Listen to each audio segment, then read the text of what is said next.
Merci, Monsieur le Président. Chers collègues, la prolifération du frelon asiatique à pattes jaunes constitue effectivement un fléau qu'il convient d'endiguer. De nombreux apiculteurs m'ont alerté sur les ravages causés par ce fléau qui s'accentue avec le réchauffement climatique. En 2022, dans la ville de Lagny-sur-Marne, dans ma circonscription, des apiculteurs ont ainsi perdu la moitié de leur rucher, soit plus de 3 millions d'abeilles à cause de ce frelon. Sur le plan social, cette espèce constitue donc un danger pour notre apiculture et sur le plan environnemental, elle met en péril nos équilibres écosystémiques. C'est pourquoi il convient d'agir efficacement. Sauf que voilà, cette PPL me paraît bien peu ambitieuse et notamment son alinéa 7 tend à classer le frelon asiatique à pattes jaunes parmi les dangers sanitaires de deuxième catégorie.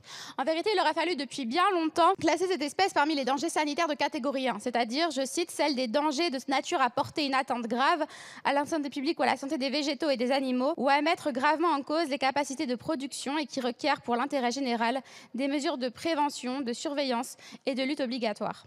Cet amendement vise donc à supprimer le 7e alinéa de cette proposition de loi qui met en évidence finalement le retard de cette dernière vis-à-vis des évolutions réglementaires puisqu'en effet, ces catégories que l'on évoque, eh bien, elles n'existent plus. Afin de mener une politique digne de ce nom contre le frelon asiatique, les députés du groupe LFI sont favorables à un positionnement ferme de la France au niveau de l'Union européenne en faveur d'une catégorisation B pour le frelon asiatique sur les abeilles. La catégorie B prévoit que la maladie doit être contrôlée par tous les États membres avec une éradication obligatoire. Il n'y a qu'ainsi que nous pourrons nous donner les moyens suffisants afin d'assurer une protection plus efficace des ruchers, de la flore et de la faune à l'égard de cette espèce invasive et de prévenir des dommages importants à l'encontre des activités agricoles.